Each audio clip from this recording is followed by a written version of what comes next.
கதை முடிஞ்சு போச்சு.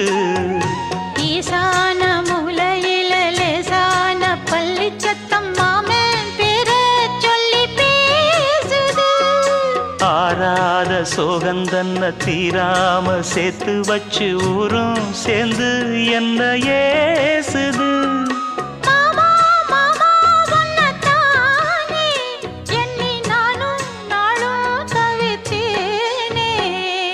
கூண்டுக்குள்ள என்ன வச்சு கூடி நின்ன ஊரை விட்டு கூண்டுக்குள்ள போனதென்ன கோலக்கிளியே.